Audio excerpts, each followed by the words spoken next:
രാഹുൽ ഗാന്ധിയും പ്രിയങ്കയും തമ്മിൽ അകൽച്ചയിലാണ് എന്നുള്ള വാർത്തകൾ ഇതിനു മുൻപും പലവട്ടം വന്നിട്ടുണ്ട്. പക്ഷേ ഇന്നലെ ഈ രാഹുൽ ഗാന്ധിയുടെ യാത്ര ഉത്തർപ്രദേശിൽ കടക്കുമ്പോൾ അവിടെ ഏവരും ശ്രദ്ധിച്ചത് AICC ജനറൽ സെക്രട്ടറിയായ പ്രിയങ്ക ഗാന്ധിയുടെ അഭാവം തന്നെയായിരുന്നു.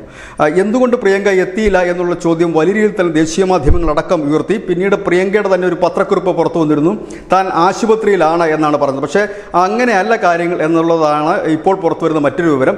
കോൺഗ്രസിൻ്റെ അധ്യക്ഷ സ്ഥാനത്തേക്ക് AICC ജനറൽ സെക്രട്ടറിയായ പ്രിയങ്ക ഗാന്ധിയെ കൊണ്ടുവരണമെന്ന് വളരെ കാലമായി പാർട്ടിക്കുള്ളിലൊരു ആവശ്യം ഉയരുന്നു. ഈ അടുത്ത സമയത്ത് ആ ആവശ്യത്തിന് ആക്കം കൂടുകയും ചെയ്തിരുന്നു.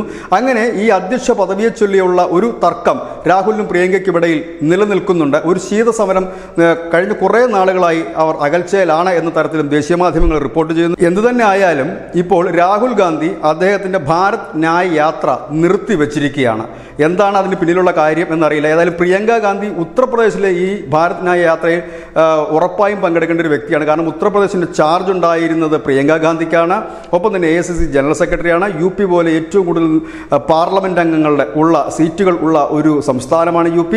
ഇവിടെയാണ് പ്രിയങ്ക ഗാന്ധിയുടെ അഭാവം വലിയ ചർച്ചയാകുന്നത്. ഏതായാലും പ്രിയങ്ക ഗാന്ധിയുടെ ഔദ്യോഗികമായുള്ള ഒരു വിശദീകരണം താൻ ആശുപത്രിയിലാണ് എന്നുള്ളത് തന്നെയാണ്. പക്ഷേ പ്രിയങ്കയും രാഹുലും അകലുന്നു എന്നുള്ള വാർത്തയ്ക്ക് ഇത് ആക്കം കൂട്ടുകയാണ്. News desk news India Malayalam.